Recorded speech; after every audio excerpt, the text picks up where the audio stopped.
Hi, welcome to the Unit 2 Second Language Acquisition beginning of our unit. So I'm not alone today, you can see that. I'm with someone. Who are you? Your son. My name's Thor. This is my son Thor. He's 10.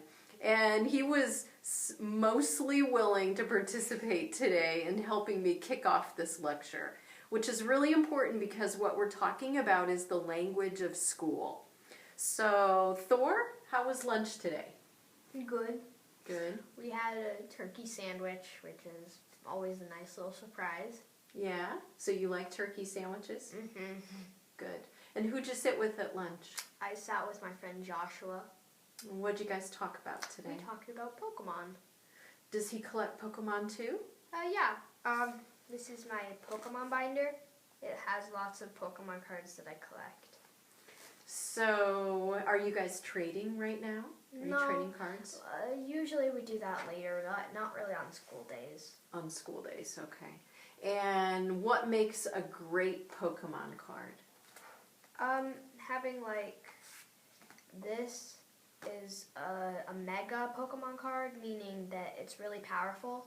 Does it say Mega on there somewhere? It says Mega Galley EX, and its attack, it has, I don't know if you can see that, Japanese letters, and that means its attack is Cryo Mouth, which knocks out any Pokemon card that's ever been invented. And so that's good? That's a really good card. So what else makes a card worth collecting? Well, some people like to collect old Pokemon cards like this. This is a 1995 card. It's an Eevee. And, but there's tons of different ways to collect it. Some people like to collecting, ones that are only available for a little time. Like this is a draw cheat and it was only open for a week. It was only available to get for a week. So it can be old, it can be available just for a short period of time. Yeah, and there's really no correct way to organize Pokemon cards. How did you decide to organize yours? Well, at the front is, let's see if I can show you. These are all my legendary cards, and it goes on for a few rows. And then it starts with evolutions, and then it just goes on to types. And I have tons of different types of Pokemon cards, and then in the back are all my items. Items. So you can use those in like battles. You can really, you can't go wrong with Pokemon battles. Okay, all right. Did you have math class today? Yes, we did. What were you guys doing in math? X and Y coordinates. And what's the difference between an X and a Y coordinate? An X coordinate goes across and a Y coordinate goes up. So if it says X coordinate is 25 and the Y coordinate is 26, you can match it up on graph paper and we'll show you the correct piece of graph. Cool. What do you use X and Y coordinates for? Do you know? Really, like what we do is we do draw the dots. I think that's what they're called. You find the coordinates on graph paper and then you connect the dots and show you something. Cool. Okay. Do you like math? Yeah, it's my favorite subject. Oh, okay. Well, thanks for talking to us about your school day, Thor. Thanks, Mom. Bye, hon. Bye, everybody.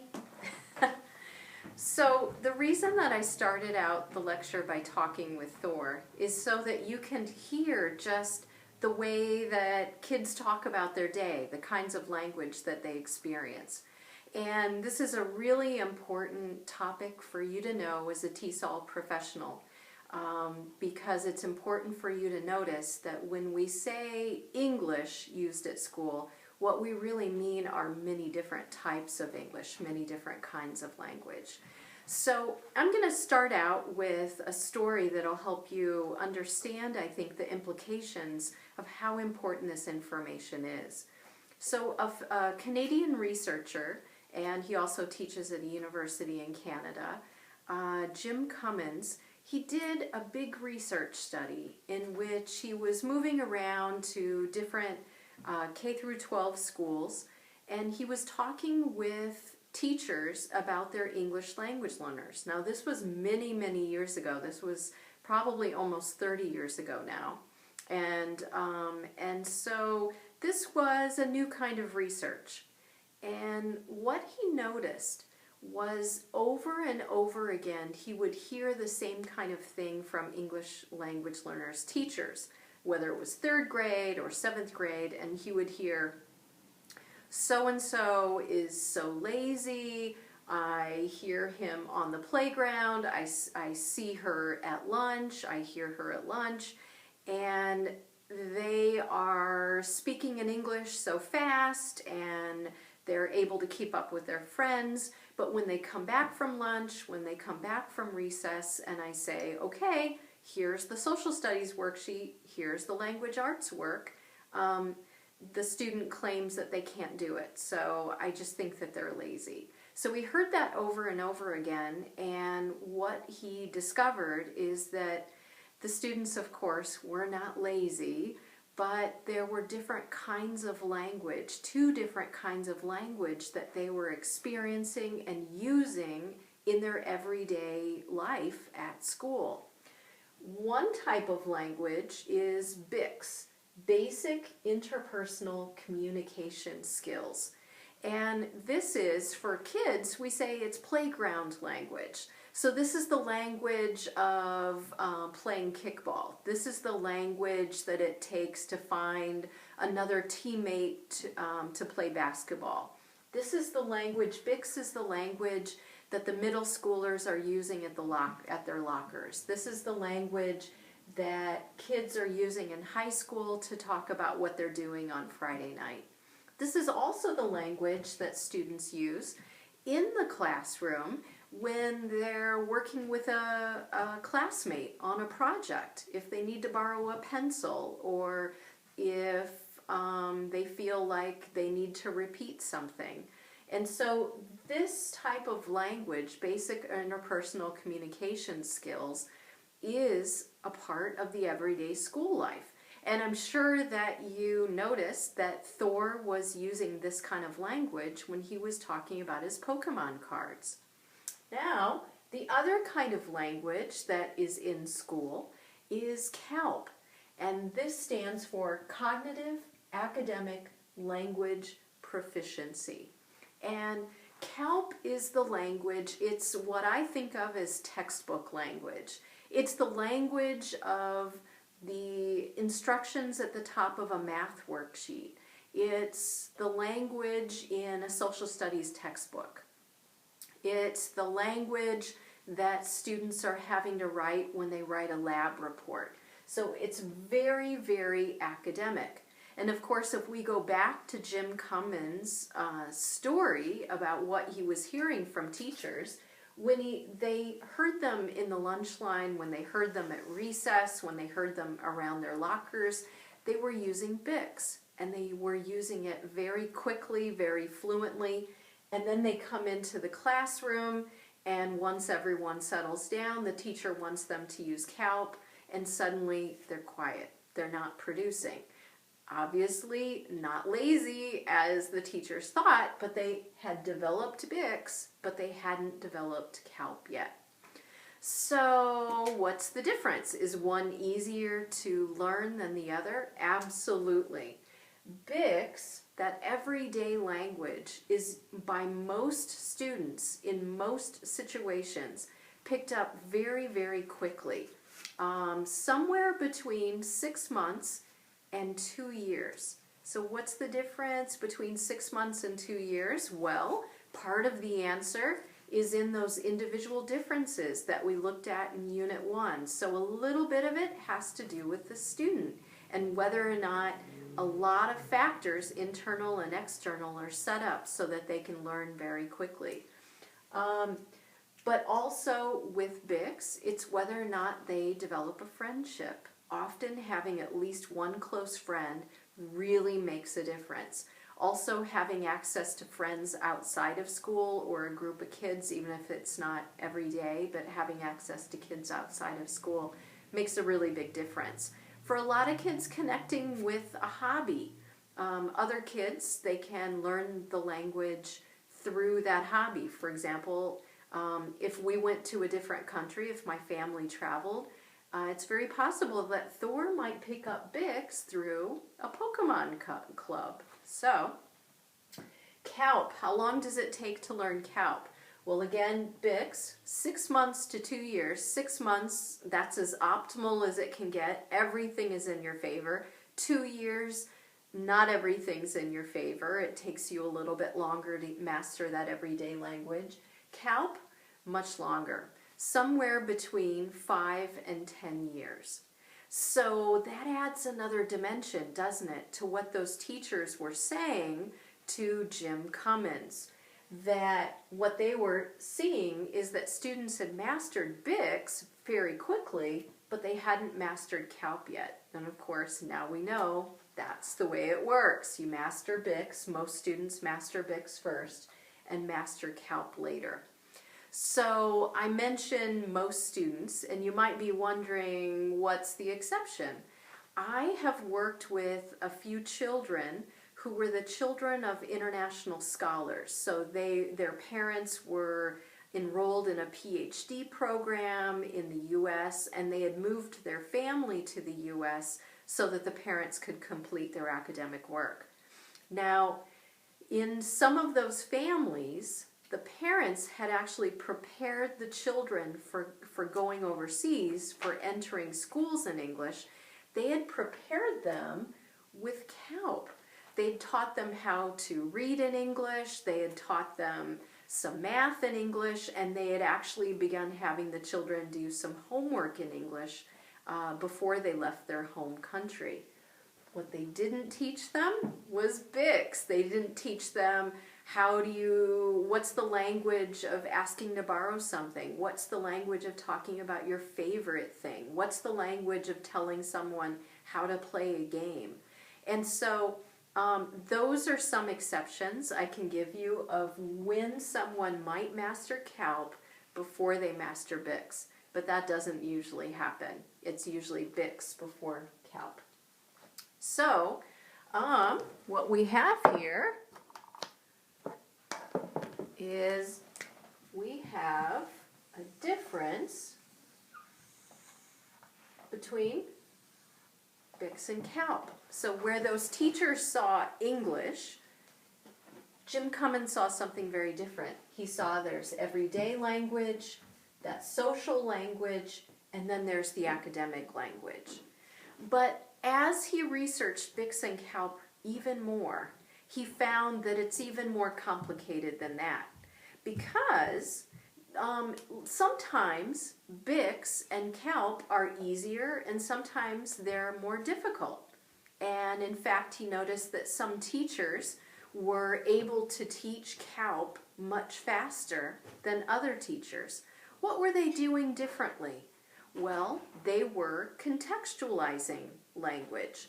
So contextualizing for any kind of language, whether it's BICS or CALP, means that students have another way of making meaning besides just the language. So for example, when a child is looking through a book in English and they're looking at the words, if there's no pictures at all, it's decontextualized. If they can't understand the words in English, they have nothing else to hold on to make meaning.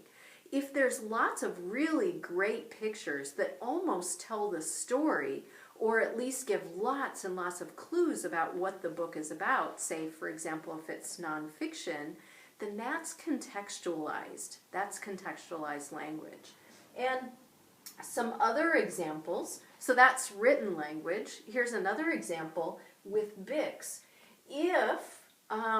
When I was talking with Thor about his Pokemon cards, he and I could look at each other's faces. He could read my gestures. He actually had physical things he could show me. So both of us had other clues, other cues that we could use besides spoken English to make sense from each other. And so there were these other channels of meaning that we could rely on. So that's contextualized BICS. Can BICS ever be decontextualized? Think about that for a minute before I answer. Can BICS ever be decontextualized? If you've ever talked on the phone in a language other than your first language, you probably know the fear, the panic that can come up in talking about anything, whether you're making an appointment or you're just talking with someone, just greeting them. It can be very, very scary just to use everyday language, BICS, on the phone because you can't see each other. There's nothing else to hold on to make meaning. When I was backpacking in Europe, right after I graduated from college, I would look ahead at the next place that I wanted to stay, and a lot of the countries that I traveled to were German speaking. And so I would look ahead at the place where I wanted to stay, and I would work up the courage to call them on the phone to reserve a room. And I would panic before I placed that phone call. But of course, over the months that I was traveling, I got better and better at it. And partly because I was mastering that language. I was mastering the kinds of questions that they would ask me and the way to answer them. And I started to have a sense of how that type of discourse works, how that works. So can BICS be decontextualized? Absolutely. If you're chatting, if you're instant messaging with a friend about what you're going to do over the weekend, that is probably decontextualized unless you're sending a lot of pictures back and forth. It's probably a decontextualized discussion. So,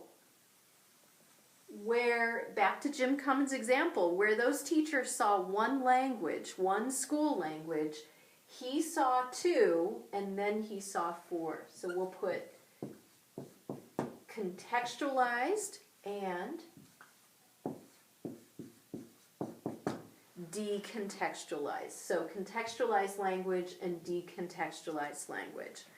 So when Thor and I talked about his Pokemon cards, it was BICS and it was contextualized. He and I could see each other, and he also had props. He had, in our profession, we call them realia, real things. He had those to rely on as well. So that's an example of contextualized BICS.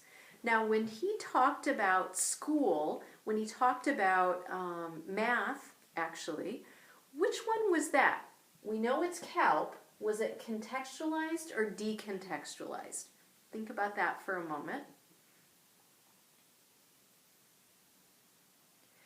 Well, it's a little bit of both, right? On the one hand, it was a contextualized discussion because he and I could look at each other, and he was able to use gestures. When he talked about the x-axis and the y-axis, he was using his hands. He was kind of acting it out. So that part is contextualized. Now, we didn't have any props. He didn't have a worksheet. He didn't have a textbook to show me. So it was contextualized, but maybe right here, right? If he would have had a few more props, things that we could have actually looked like together, like with an XY axis, that would have made it even more contextualized. So what is the message that we get from Jim Cummins about BICS and CALP? The message is this, that in everything we do in the classroom, we need to support students as long as they need it with contextualized language. We also need to keep in mind that CALP is not the only school language. If students can only speak in CALP in school, they won't have any friends, they won't be on any teams, they will have trouble working with a partner on their lab report, for example. And so BICS, even though we might think of it as less important, it's extremely important. It's make nice language, it's partner language, it's borrowing things, it's getting what you need from the teacher language. So students need both, and teachers need to support students with both. And they need to contextualize language as much as possible. So here's an example of if say a 5th grade teacher is starting a science unit, And in the science unit, the students are going to do an experiment with, say, rocks and minerals. Well, that's going to be CALP, that the students are learning, reading, writing in their lab reports, using with their partners for the most part. Of course, there'll be some BICS, but it's mostly going to be CALP. There are a couple of ways that the teacher can introduce that lab experiment. The teacher can simply speak to the students about it. Maybe she reads aloud the lab, the list of lab steps to take. She reads it aloud to them. Or maybe she simply retells what those steps are. Is it contextualized? Well, they technically have a face to look at. Maybe the teacher is gesturing. So it's somewhat contextualized, but it's definitely hovering right here around decontextualized. So how could she or he make it even more contextualized? One great thing I've seen done is to actually act out the steps in front of the students. If you have a overhead camera, actually, as you're talking about put the rock in the beaker, putting the rock in the beaker, and the students can actually see it on the screen, or they can see it right in front of them.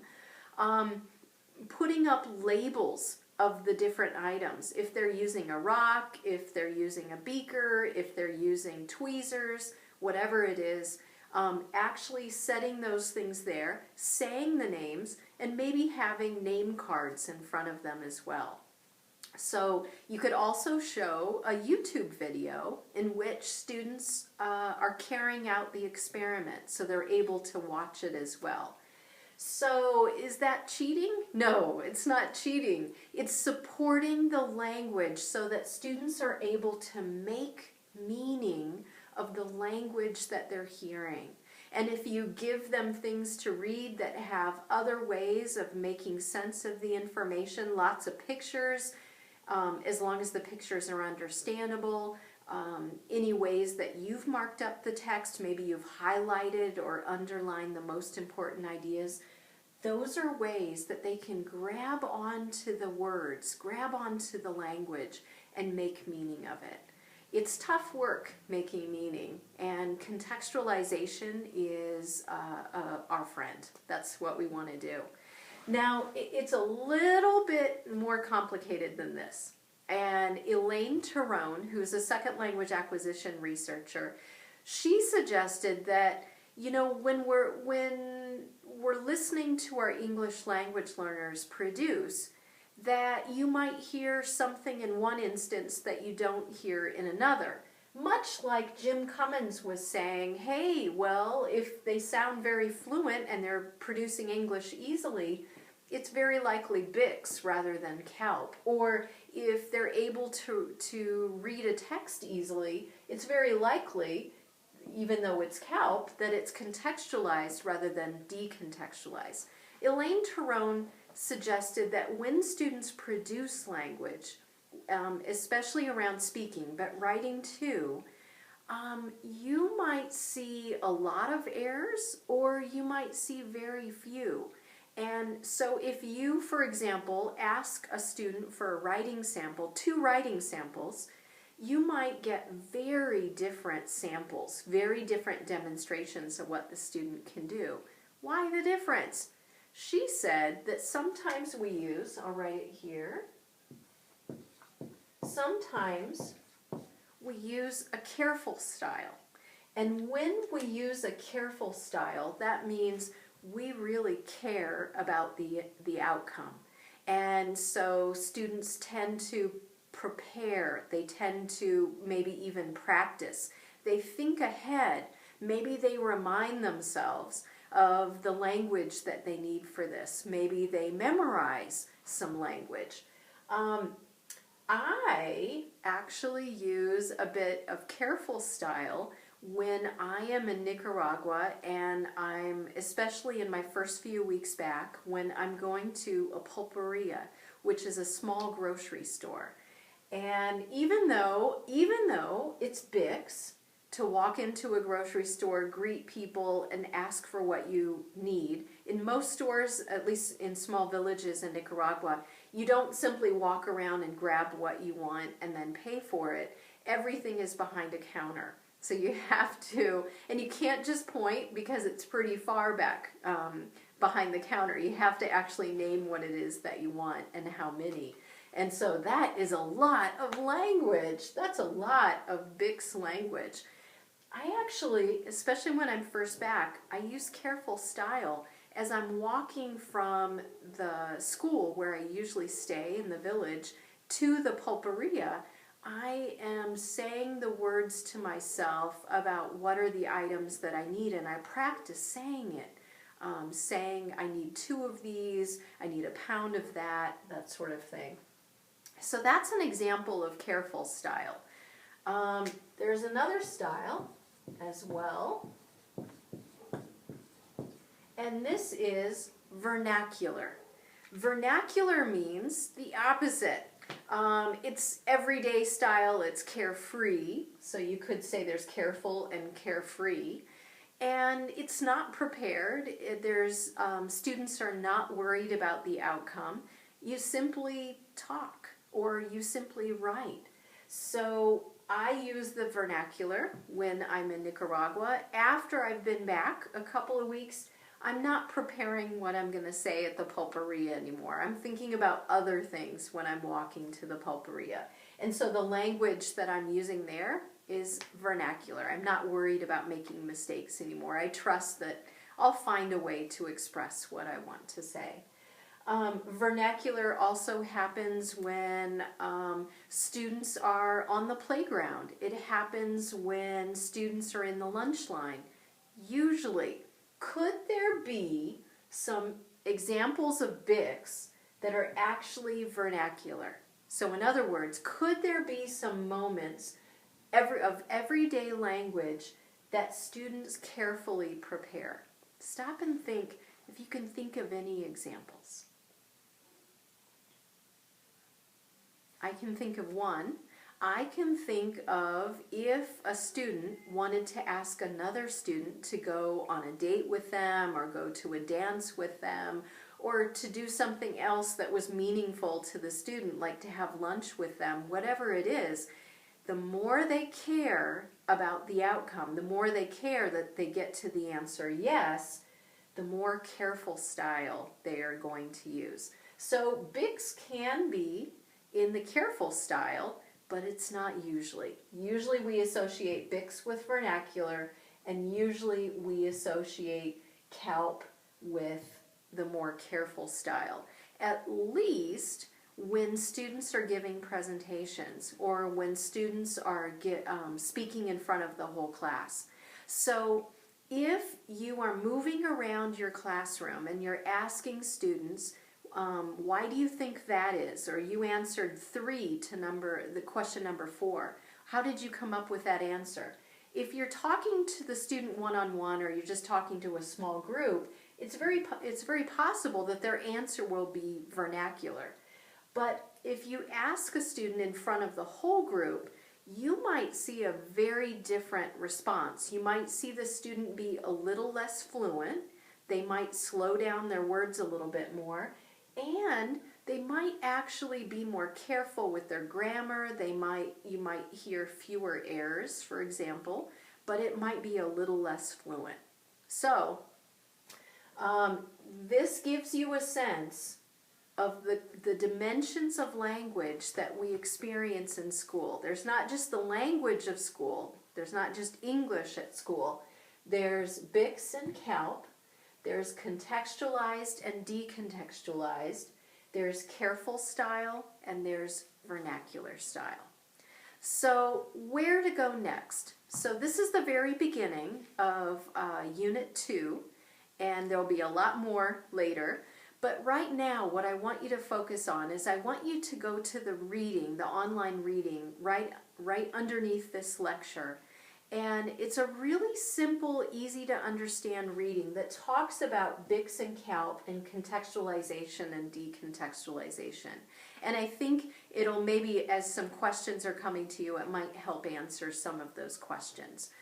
Then, this is so important, I need to make sure you can really apply it.